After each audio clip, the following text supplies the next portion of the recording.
এই দেখুন। আরে এটা তখন এরকম করে একবার পছন্দের জিনিস।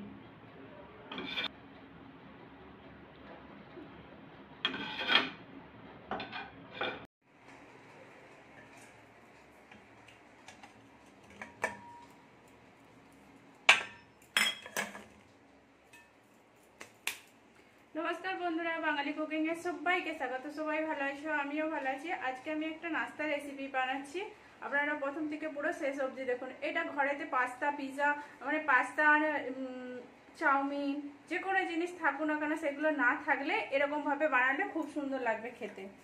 এখানে আমি আটাটা নিয়েছি, ঘরে সামান্য কিছু জিনিস দিয়ে বানানো যাবে এই জিনিসটা। এই দেখুন এখানে আটাটা নিয়েছি, আটাটাতে আমি একটু অল্প করে জল দিয়ে মাখিয়ে দেবো। আমি কিন্তু নুন দিচ্ছি না, এর মধ্যে কিন্তু নুন দেওয়া যাবে না।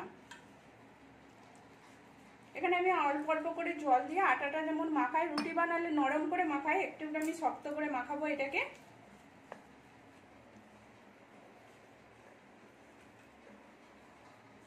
এখানে আমি ভালো করে মাখিয়ে নিচ্ছি। অসংখ্য ধন্যবাদ, এরকম করে আমার পাশে থাকুন। আর দেখা শুরুতে একটা লাইক দিয়ে দিবেন, ভালো লাগলে সাবস্ক্রাইব করে পাশে থাকবেন। এখন এখানে এটা আমার মাখানো হয়ে গেছে, আর এইটা কতটা শক্তভাবে মাখিয়েছে এই দেখুন। এটাকে আমি এবারে ঢাকা দিয়ে রেখে দেবো 10 মিনিটের মতো। 10 মিনিট বাদে আমি দেখাচ্ছি। এখানে 10 মিনিট হয়ে গেছে, আমি খুলে দেখছি আটাটা কিরকম হয়েছে। এই দেখুন আটাটা কতটা নরম হয়ে গেছে। এবার আটাটাকে আমি একটু লম্বা করে নিচ্ছি। গোল করে নিলে রুটিটা ভালোভাবে বানানো যাবে না। এই দেখুন এরকম করে ভালো করে একটু লম্বা করে নিচ্ছি।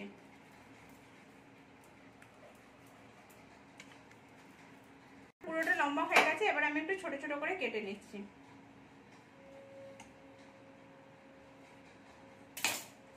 এখানে আমি ছোট ছোট করে কেটে নিয়েছি। এটাকে আমি কি করব, একটু গোল করে নেবো একটু, কিংবা না গোল করলেও চলবে।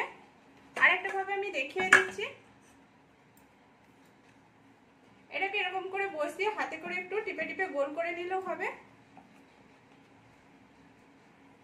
গোল করে নিয়ে এবার এর মধ্যে একটু আটা দিয়ে দিতে হবে।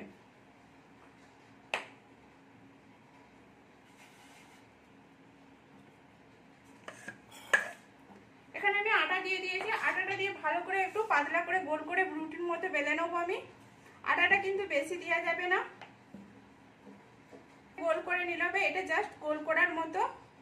এটা হাতে করে গোল করলে গোল হবে না, এর মধ্যে একটা কিছু দিয়ে গোল মতো করলে ভালোভাবে। আমি হাতে করেও দেখাচ্ছি। এই দেখুন এটা হালকা হাতে গোলটা করতে হবে।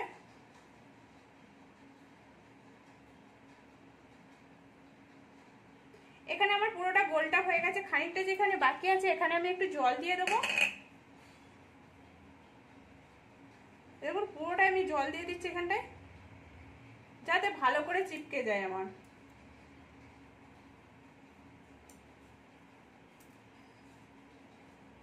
এই দেখুন ভিতরটা আমার ফাঁকা আছে। এরকম করে আমি গোলটা বানিয়ে নেবো। আর আপনারা যদি চান কিছু একটা লম্বা মতো কিছু দিয়েও গোল করতে পারেন, কোনো অসুবিধা নেই। এরকম করে আমি সবগুলো বানিয়ে নেবো। এখানে এগুলো পুরো আমার বানানো হয়ে গেছে আমার। আর এখানে জলটাও আমি গরম করতে দিয়েছি, জলটা ফুটছে। এবার নুন দিয়ে দেবো আমি একটু স্বাদ অনুযায়ী নুন দিয়ে দিলাম, আর একটু তেল দিয়ে দেবো। আমি কিন্তু জলে কিছু দিইনি, এটা পোড়াটার কালারটা এরকম উঠছে, লাল লাল ভাব লাগছে, কিন্তু আমি কিছু দিইনি, এখনই দিলাম। এটা একটু আমি ঘেটে নেবো। দেখুন এটাকে আমি ঘেটে নিচ্ছি। এবার এগুলো যে আমি বানিয়েছিলাম এগুলো এর মধ্যে দিয়ে দেবো।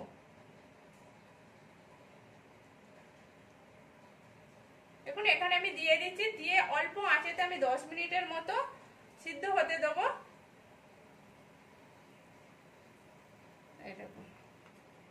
আর এটা ছোট বাচ্চা বড় সবারই খেতে পছন্দ হবে। আমি ঢাকা দিয়ে দিচ্ছি, আর এটা খেতেও খুব সুন্দর লাগে।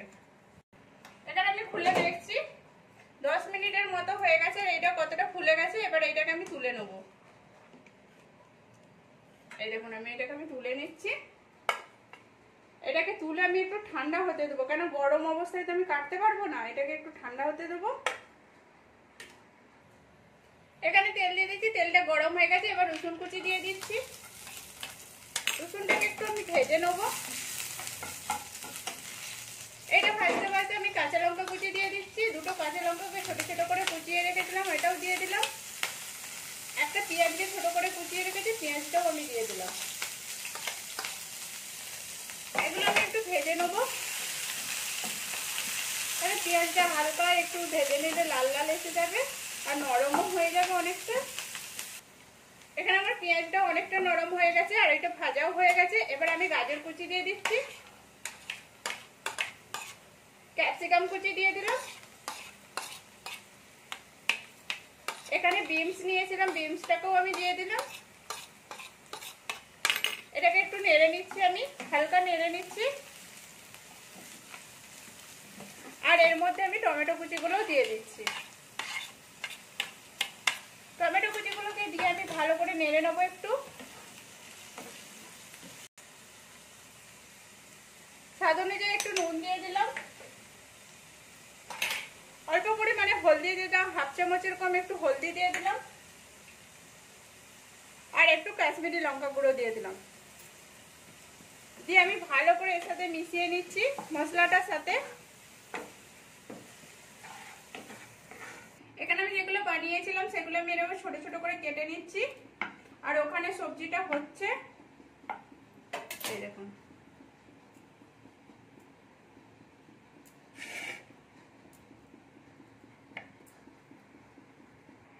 এখানে এগুলো আমার পুরো কাটা হয়ে গেছে। এদিকে আমি সবজিটা দেখে নিচ্ছি কেমন হয়েছে। এই দেখুন সবজিটাও আমার অনেকটা হয়ে গেছে, পুরোই হয়ে গেছে। সবজিটাকে এবার একটু গেলে নিচ্ছি খুন্তি করে।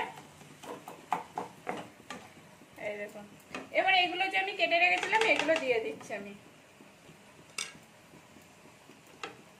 এগুলো দিয়ে একটু সবজির সাথে মিশিয়ে নিচ্ছি ভালো করে।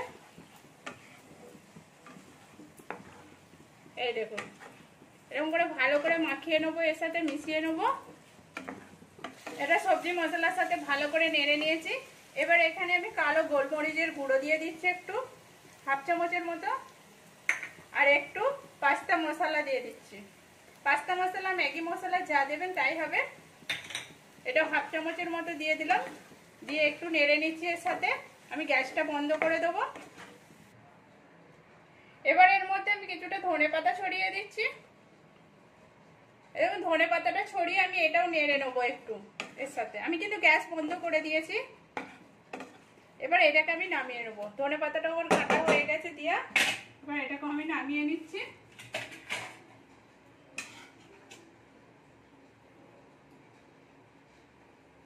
এই দেখুন, আর এটা খেতেও খুব সুন্দর লাগে।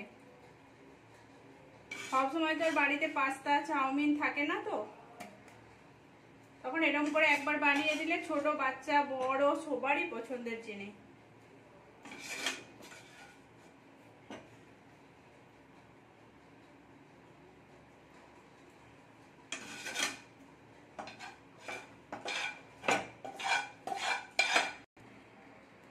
পুরো এটা আমার সাজানো হয়ে গেছে। আর এটা কেমন হয়েছে সেটাও আমি দেখাচ্ছি। এই দেখুন কতটা নরম, আর পুরো মানে পাট করেছি যে সেই জিনিসটা পুরো বোঝা যাচ্ছে। আর নরম হয়েছে, দেখতেও খুব সুন্দর, খেতেও খুব সুন্দর লাগে। ভালো লাগলে একটা লাইক করবেন, শেয়ার করবেন, সাবস্ক্রাইব করবেন। আর একবারের জন্য হলেও বাড়িতে বানিয়ে দেখুন, এটা খেতে খুব সুন্দর লাগে। আর কমেন্ট করে বলবেন কেমন হয়েছে।